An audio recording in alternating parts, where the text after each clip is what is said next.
हजारों सालों से खेती इंसानों और जानवरों की ताकत पर निर्भर थी।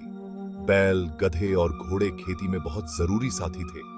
ये हल खींचते थे, गाड़ियां खींचते थे और पुराने जमाने के खेती करने वाले समाजों को ताकत देते थे। ये जानवर जमीन जोतने, बीज बोने और फसल काटने में मदद करते थे। खाना उगाने में इनका योगदान बहुत ज्यादा था। लेकिन जानवरों की ताकत की भी सीमाएं थीं। उन्हें देखभाल, खाना और आराम की जरूरत होती थी, जिससे खेती का आकार और गति सीमित हो जाती थी। 1812 में रिचर्ड ट्रेविथिक, जो कि एक ब्रिटिश आविष्कारक थे, ने एक क्रांतिकारी मशीन बनाई, एक हाई प्रेशर स्टीम इंजन। इस आविष्कार ने औद्योगिक इतिहास में एक नया मोड़ ला दिया। हालांकि इसे सीधे तौर पर खेती के लिए नहीं बनाया गया था, लेकिन ट्रेविथिक के इंजन ने भाप की शक्ति की क्षमता दिखाई। इसकी काफी शक्ति पैदा करने की क्षमता ने मशीनीकरण के नए रास्ते खोल दिए। खेती के कामों के लिए स्टीम इंजन का इस्तेमाल करने का विचार जड़ पकड़ने लगा। 1837 में विलियम हॉवर्ड ने ब्रिटेन में पहले स्टीम प्लॉइंग इंजन का पेटेंट कराया। यह एक महत्वपूर्ण मील का पत्थर था, जिसने कृषि में यांत्रिक क्रांति की नींव रखी। हालांकि जॉन फॉलर और विलियम स्मिथ ने मिलकर स्टीम प्लॉइंग को लोकप्रिय बनाया।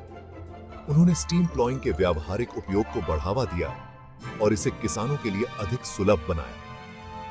1850 के दशक में पेश किए गए उनके भाप से चलने वाले हल ने जमीन की खेती में क्रांति लाई। इसने खेती की प्रक्रिया को तेज और अधिक कुशल बना दिया, जिससे उत्पादन में वृद्धि हुई।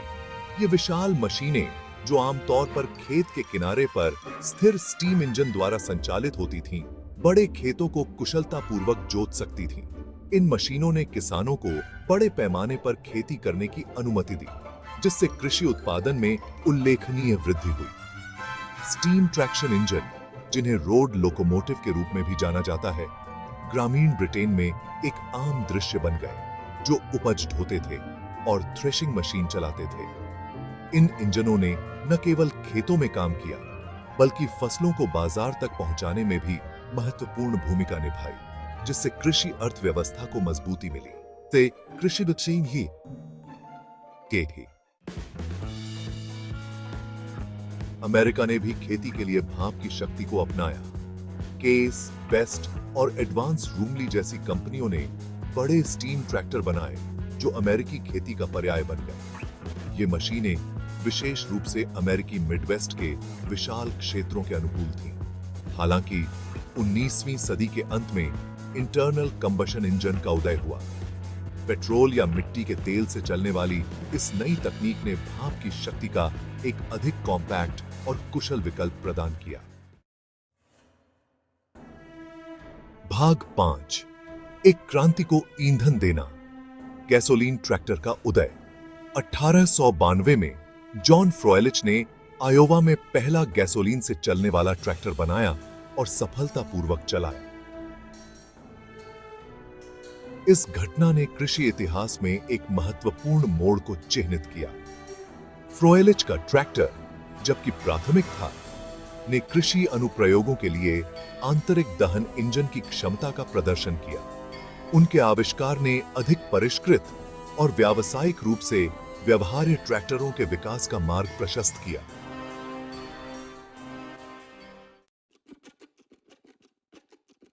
भाग 6, एक बेहतर उपाय। मिट्टी का तेल सबसे आगे। शुरुआती 20वीं सदी में कृषि में क्रांति लाने के लिए नए नए तरीकों की खोज हो रही थी। जबकि गैसोलीन ट्रैक्टरों ने वादा दिखाया, वे महंगे और जटिल थे। किसानों को एक सस्ता और अधिक विश्वसनीय विकल्प चाहिए था। मिट्टी का तेल शुरुआती ट्रैक्टरों के लिए पसंदीदा ईंधन के रूप में उभरा। यह न केवल सस्ता था, बल्कि इसे स्टोर करना और उपयोग करना भी आसान था। मिट्टी का तेल कम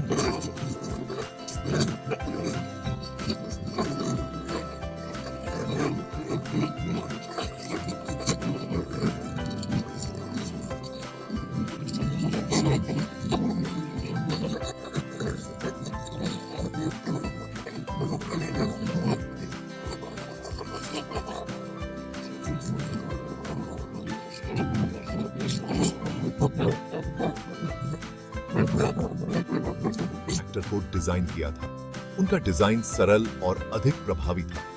यह डिजाइन अधिक व्यावहारिक साबित हुआ और किसानों के बीच लोकप्रियता हासिल की। इसने कृषि उत्पादन को बढ़ाने में महत्वपूर्ण भूमिका निभाई और किसानों के जीवन को आसान बनाया।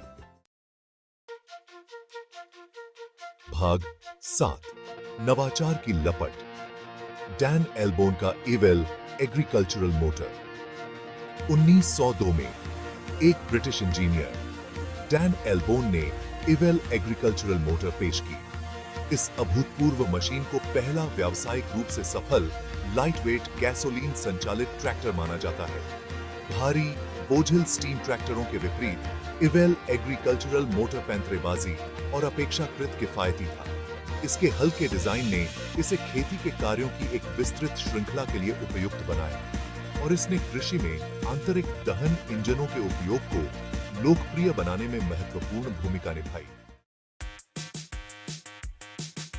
भाग 8, एक नाम का जन्म हाट पार गैसोलीन ट्रैक्शन इंजन।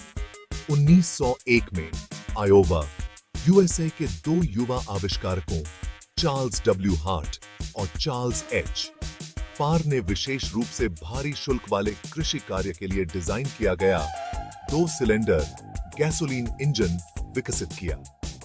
उन्होंने अपनी मशीन को ट्रैक्शन इंजन कहा। उनकी कंपनी हार्ट पार गैसोलीन इंजन कंपनी 20वीं सदी की शुरुआत में सबसे सफल ट्रैक्टर निर्माताओं में से एक बन गई।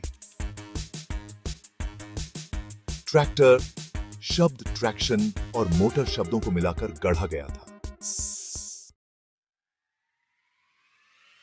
भाग 9, भारत भर में ट्रैक्टर।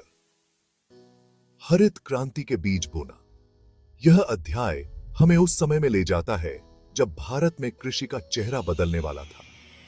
20वीं शताब्दी की शुरुआत में भारत में ट्रैक्टरों की शुरुआत ने देश के कृषि परिदृश्य में एक महत्वपूर्ण मोड़ को चिह्नित किया। ये शुरुआती ट्रैक्टर, जो उस समय के लिए अत्याधुनिक माने जाते थे, ने किसानों को नई संभावनाओं से परिचित कराया।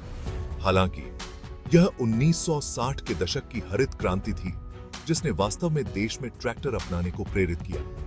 इस क्रांति ने न केवल कृषि उत्पादन में वृद्धि की, बल्कि किसानों को आधुनिक तकनीकों के उपयोग के लिए भी प्रेरित किया।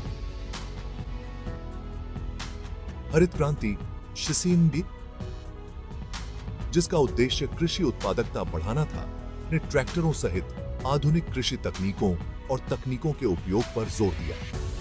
इसने किसानों को अधिक कुशल और प्रभावी तरीकों से खेती करने के लिए प्रेरित किया, जिससे उनकी पैदावार में उल्लेखनीय वृद्धि हुई। भारत सरकार ने खाद्य उत्पादन को बढ़ावा देने में ट्रैक्टरों की महत्वपूर्ण भूमिका को स्वीकार करते हुए सब्सिडी और वित्त पोषण योजनाओं के माध्यम से उन्हें अपनाने के लिए प्रोत्साहित किया। इन योजनाओं ने किसानों को ट्रैक्टर खरीदने में मदद की, जिससे उनकी आर्थिक स्थिति में भी सुधार हुआ। इससे ट्रैक्टरों की मांग में तेजी आई, जिससे घरेलू ट्रैक्टर निर्माण उद्योगों की स्थापना हुई।